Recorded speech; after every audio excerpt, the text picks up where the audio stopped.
Hello and welcome to today's episode of the Work at Home Rockstar Podcast. Super excited for today's guest. She owns a firm of virtual assistants, and her passion is helping people learn to outsource. So excited to be rocking out today with Rachel Luther. Hey, Rachel, are you ready to rock? I am definitely ready to rock.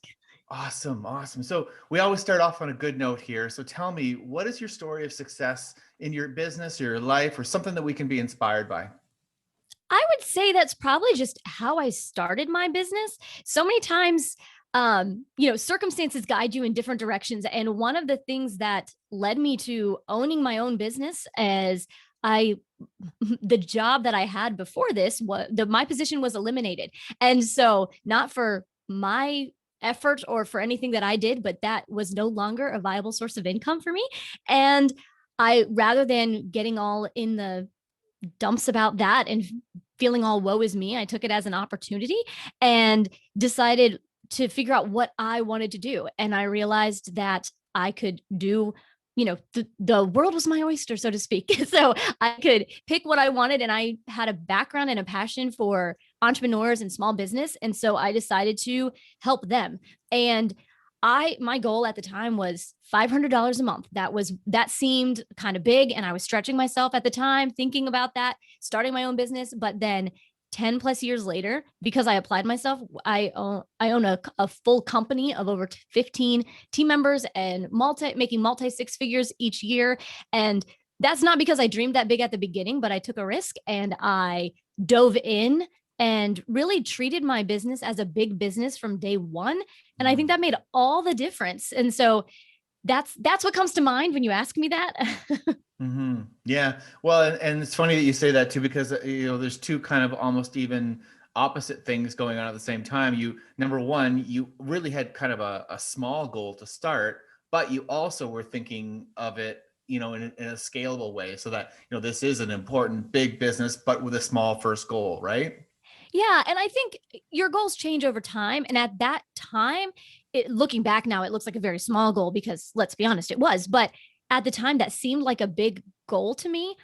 But the people that I see who actually achieve those goals, big or small, are those who take them serious and apply themselves. And in working with a lot of small business owners, that's not always the case among all of them. There's a hobby income going on the side, and they say they want to own their own business and want to work full time in that, but there's a mindset and a follow through and a tenacity that you need to apply to that business and to your work ethic. And I think that is one of the big differences from meeting that goal, whether it's $500 or $5,000 or $1 million. Like it's all that same way that you tackle it. Yeah. If that makes sense. Yeah, no, I agree. And I think that, there's a lot of people that had these hobby incomes, and, those are definitely potential businesses right there. Absolutely, they are, for Right? sure. Yes. And I've seen several go from hobby to full time with a team because, over my 10 years plus years of working with small businesses. And so anything can become a full on, we'll say, legit business. Right. Okay, so now we'll get to how you go from point A to point B. But first, before we do, I want to get into a bad note as well, because, as we're sort of, achieving success and achieving goals and going through our business, every once in a while, there's going to be a bad note, and that just happens. And so I'm wondering if there's, a big mistake or, some sort of failure that you experienced, even early on in your business, or maybe even later on, that we can either avoid or we can learn how to recover from if it happens to us. Yeah, no, that's a really good question. And I would say pinpointing your weaknesses is one of the biggest things for moving forward and for growing as a professional and just as a business owner. And I think for me, one of the biggest things I had to overcome was realize that I am not a wonderful manager. Like, I don't necessarily have the soft skills, so to speak, to fully invest in a team member and understand what they're hearing and saying and really be able to read through the lines of our, of weekly check-ins and just touching base. And while I say, call me if you need anything, I don't seem to invest enough in that in a way that they feel invested in and managed, and where they can knock on my door or pick up the phone and ask for help. And so that was one of the things that I realized, like, as my business grew and as I started adding team members, that is a fault and a lacking area of mine. So my solution for that was to find someone whose strengths were those weaknesses of mine. And I have someone on my team who, she has all of those things that I don't. Mhm. And I am in consistent awe of her in the way that she manages our team and works with them. So that's one of the things that, like, when I look back, that I like, if I could have done something different, is when growing my team, I wish I would have found a way to manage better from the beginning. Yeah. And, and that's part of the learning curve of growing and, of being a business owner. Like, we all have those things. But as I've grown, I think that's one of the biggest things that I've had to overcome.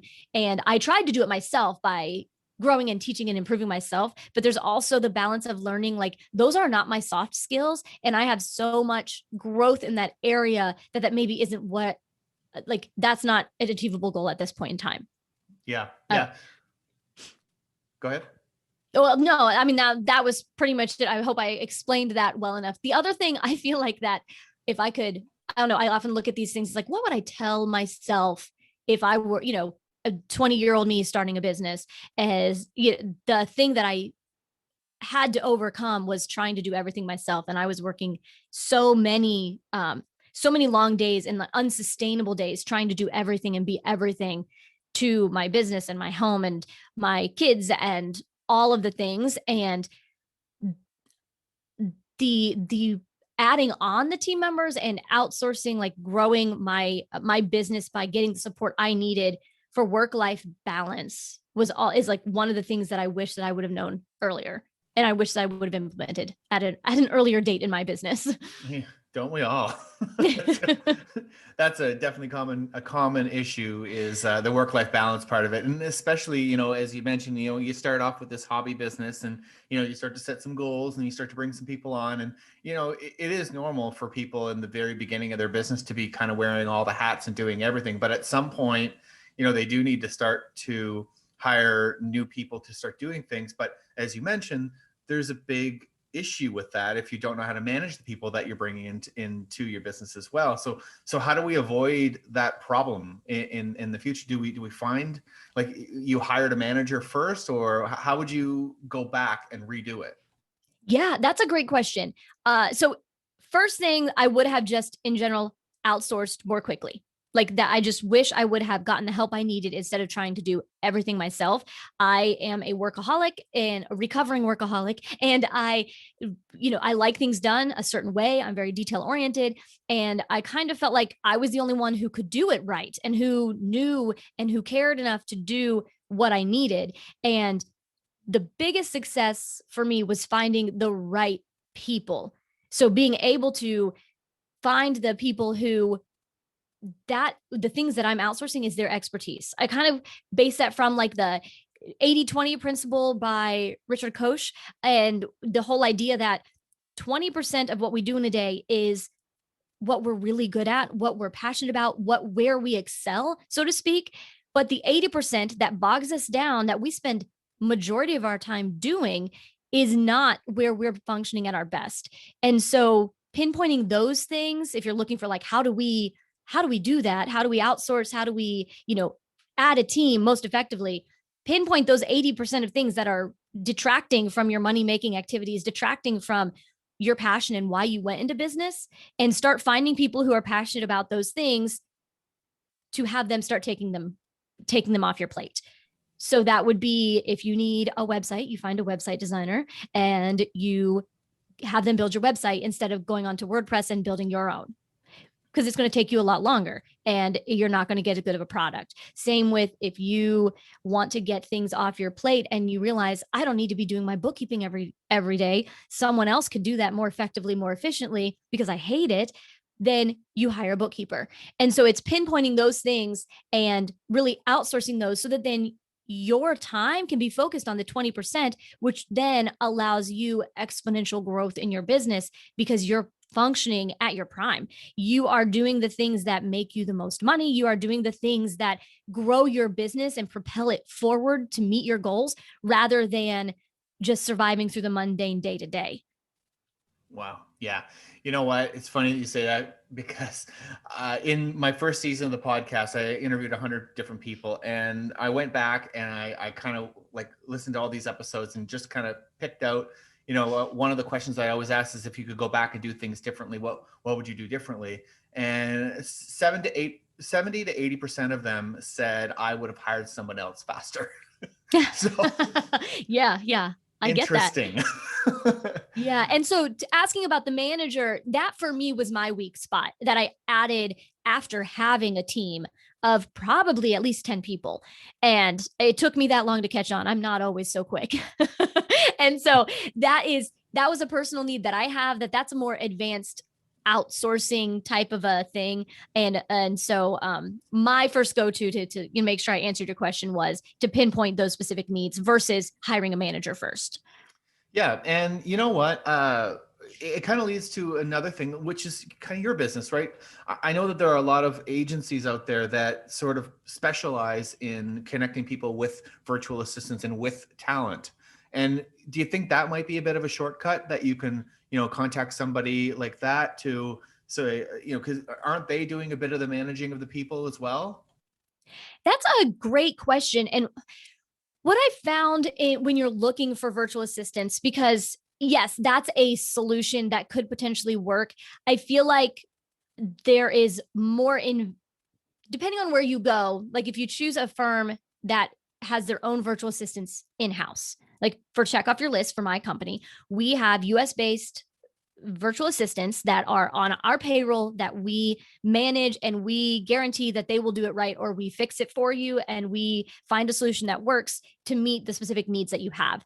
On a, we'll say, a placement agency or someplace that just connects you with virtual assistants, what I typically find, and this is not the case for all things, so you can find the exception to this rule, but those are frequently virtual assistants who are overseas that they are connecting you with. And that's a different type of a solution. And like I said, not all of them are that way, but a lot of them connect you with a virtual assistant in the Philippines or somewhere overseas, which is its own viable solution. Like there are great benefits from that. You're going to find that as a cheaper option. You're going to find that, they are perfect for some of the mundane entry level type of tasks, but there are going to be some language barriers and communication things because English is possibly not their first language. And so when I've worked with them in the past, because I have just with other companies and like interacting with their virtual assistant, if someone, a podcast host has a virtual assistant overseas, or talking to clients who come to check off your list, there's a lot more attention to detail that needs to be made in those types of relationships because there's a lot more back and forth and micromanaging.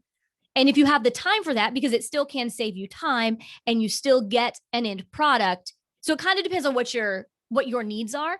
So I say if budget is primary and you're good at communication, that's a viable solution for you. If efficiency and right the first time and initial quality of output, then you may want to go with something that's more US based, which then your differences in that are an independent virtual assistant who has their unique one specialty or a couple like smattering of expertise or skills, or a firm like what check off your list is. And they both have their advantages and they both have their disadvantages. So then you can kind of compare for those. So as I look at the different types of virtual assistant solutions, that's what I see as the difference between like a placement agency, like what you're talking about, and a firm like check off your list is that has their own team with a varying team member expertise to meet all the different back office needs, or an independent virtual assistant. Love it. Yeah. Cool. Right on. Okay. So now, we've already talked a little bit about this, but I use this analogy of the band quite often where, you can't really be very successful in a band with 6 drummers. You need to find people that are very good at what it is that they do. And then when you have the whole, thing figured out and you've got someone in the right place, well, then you have a well-oiled machine, you have a good band, you have things moving in the right direction. So absolutely. tell me about your strategy, and maybe you can even tell us about how you think our strategy should be. Yeah, what I try to do is think through everything that is on my list of responsibilities. As I'm wanting to outsource more and I'm doing everything myself or me and one other person, whatever that looks like for you, I just make a list of everything that I need to accomplish in a day. And then I make sure I add everything I want to accomplish.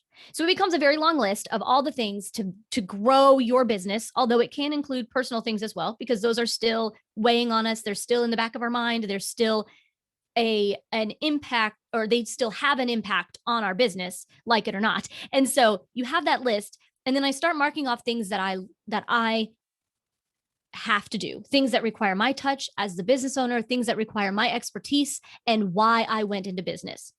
The rest of the things you can outsource. Like now you have a whole list of them, but choosing who to outsource and like finding that right expertise based on what those remaining tasks are. You will have a different list of things than I will, because I bet with you being in web design as your background, you maybe aren't going to outsource your website. I 100% will. And so that at that point you have a list of things that you then look at and say, okay, what do I need to outsource on this? And you start seeing common themes and skill sets that you need. So then you look for that specific skill set. The nice thing is if you is with like a virtual assistant firm like Check Off Your List, we then provide them with the team members to meet all those various aspects of their business. And so we can help them with their social media and their marketing strategy and Facebook ads and those types of things. But we can also then, handle their bookkeeping on the other side of things so that they don't have to do that, because that's often one of the first things that people outsource, because it's just something the IRS requires us to do. It's wonderful numbers to give you metrics to monitor your growth and productivity.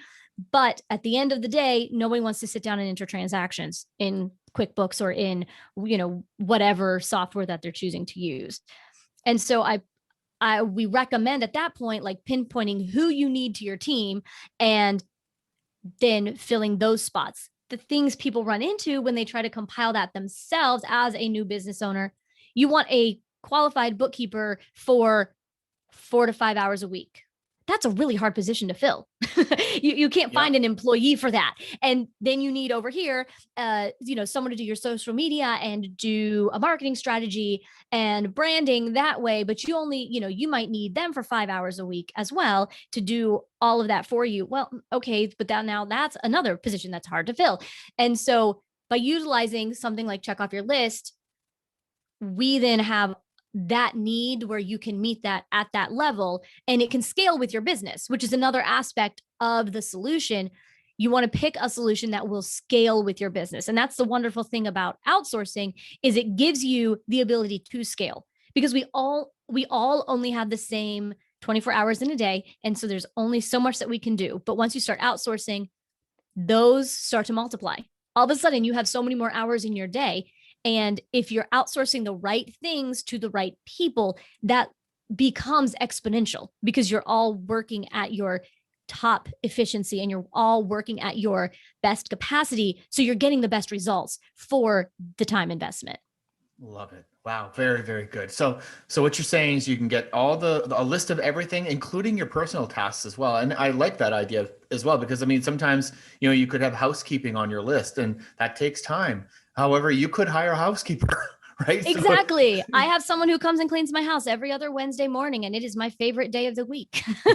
It's because I don't have to worry about the last time my floors have been mopped or my sinks were wiped down or the toilet's been clean. It's just one less mental stress and one less mental thing that I have to keep track of because someone else is doing it. And my house cleaner loves to clean houses. And so she enjoys it. She's very fast and it works out for everybody. Yeah, exactly. And that's just it, right? There's somebody in each one of those areas that not only are they good at, but they actually like doing it. They've created a business on it. And, I think that's something that a lot of people can't get their mind wrapped around. It's like, well, everybody hates cleaning, don't they? Not necessarily. Some people actually do really like it. And so, you're better off to get all these tasks written down and not judge them and go, well, this one sucks. So, I got to do that myself. No, that's I was probably the that one you're way gonna for get a with. while. Yeah, it really surprised me when I would take this task that I just dreaded and hated and would complain to my husband about all the time and give it to someone else and they were excited to do it. Hmm. That definitely happened in HR when I started outsourcing that to our HR assistant that's on our team. I hated filtering through applications of potential hires. It was a waste of my time. I would get physically angry at some of them because I'm like, you are not even qualified for this. Why did you apply? And that's just my personal where I was. And I handed it off to her, and she was so excited to go on this scavenger hunt to find the team member that fit the qualifications that we wanted. Hmm. And like, wow, the exact same process, clicking through the exact same things, doing the exact same thing was a completely different experience for someone else. Yep, And exactly. that's the power of working and functioning in your best capacity. Yep. And yeah, I mean, now you have a dream team. You have a bunch of people that are actually bringing their full selves to every task that's on your list because they really like it and it's their business, right? Yeah, yeah, for sure. Awesome. So now what about an instrument of choice? What about a tool that you use in your business to create success? Yeah, mine for me, I love checklists and to-do lists. I literally created a company around checklists and I was able to modify the Eisenhower matrix in my brain to create kind of what I was talking about earlier, a process of thinking through and working through your responsibilities. So creating that everything list is what I call it. And it takes some time, but it's worth doing whether you do that in Google Keep or you use a Trello board or you use a pen and paper. I tend to be old school for my to-do list and typically only my to-do list, but I like when I sit down and think through it, having the pen and paper. And so making that list and then talking about like what is urgent and what's important and constantly evaluating that. Like we already talked about how to outsource it, but then a tool that I use with what's left on the list, because let's be honest, there's still going to be something on your to do list. There are things that you have to do. And so I then, using the Eisenhower matrix, go with what's urgent and what's important. And it's a thought process of how to tackle your day. And there are multiple ways to tackle a to-do list. And that is another conversation another day. But what works for me is to take care of whatever's important first on my to-do list because I don't like a time constraint. I don't like to have a deadline and I like to get things done early. So that works for me. And then I move right to the things that are urgent. Other people like to check the easy things off first because it gets them momentum. Other people like to go ahead and do the biggest, most worst, horrible thing on their to-do list first because it's all downhill from there. So that is what I feel like for me right now in working from home and working with outsourcing and all of that is maintaining that thought process and tackling my day in light of my to-do list and that thought process of what's urgent and what's important.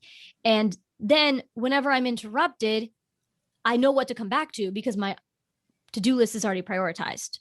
Love it. Love it. The urgent and important thing is so important too, because, there's so many things that you'll do because you just, this one's, I got to do it, but it's not urgent. There's no reason to do it right now. But you know what? Maybe that's a good way to determine the tasks that you should be delegating as well, and the ones that you should be keeping. Yes, If you're like super excited, you want to do it before it's even urgent, well, then that's probably something you're going to want to keep on your plate. But if it's absolutely. but that thing that's in that box of urgent right now that you're avoiding, maybe that's something you can delegate, right? Yes. And that's sometimes how I've ended up delegating something because I just keep not doing it. And then in desperation, I'm like, well, okay, I guess I'll ask, this person to do it. And then I think about which team member makes the most sense and I reach out to them and they're thrilled to do it. And I get so much more output and such better output from them that I kick myself and go, why did I not do that earlier? Why have I been putting this off for 3 weeks and been dreading it the however many months beforehand as I was doing it? And so, yeah, I'm right there with you. I know what that feels like. Yeah. So let's talk a little bit about productivity in your home office. So, your home office is a very interesting place because you've got so many distractions. And I'm wondering what would be your big tips on how to make your home office a place where you can get work done and you're not getting constantly interrupted? Yes. Well, a door is a big thing for that. If you have the luxury of a door for your office, just to, to call it what it is, that would be one of the biggest and easiest things that makes it so much better. We don't all have that luxury of having a separate isolated door on your office. But the biggest thing that I've found from working at home is the mindset that allows you to bounce back and forth. And when you are interrupted, how easily do you get back on track? Because it's going to happen. People don't always, and as more people are outsourcing, it becomes more, or not outsourcing, more people are working from home, it becomes more, we'll say, respected as far as like people knowing you're working and at Yes. work. But there will always be interruptions because, well, you can go do the laundry because you're here. Like, I'll just do that for a minute. I personally have 4 small children and they have no respect for boundaries. They want what they want when they want it. And so teaching them those boundaries and things, I always have interruptions. So what's happened for me that has allowed me to be as productive as possible goes back to that to-do list that I maintain, having it prioritized, what's urgent. That's part of why I do what's urgent first. So if I do get derailed, at least the thing with the time constraint is done. That, that is part of why that works for me. And then when I get interrupted because I get a phone call or I have to go do something else or just life happens, I can then take that as the opportunity to take a much needed break, because we all do need to have breaks. We frequently need to take time away. So I'll use that as a natural break. But then when I come back, I have my to-do list and I know exactly where I was and what I was doing, and I can just keep right on plowing along. So that is what has helped me the most to optimize my time of working from home in light of the distractions, because you can only eliminate so many distractions. Others you just kind of have to deal with. Is your to-do list like on paper, or do you keep it in a program or something like that? Or Yeah, I personally, I have it twofold. I have a physical one that I use like a planner for my household type things, just because that works for me. And I can then also hand that to our tutor or hand that to my cleaning lady. Like, that is just easier for me for that.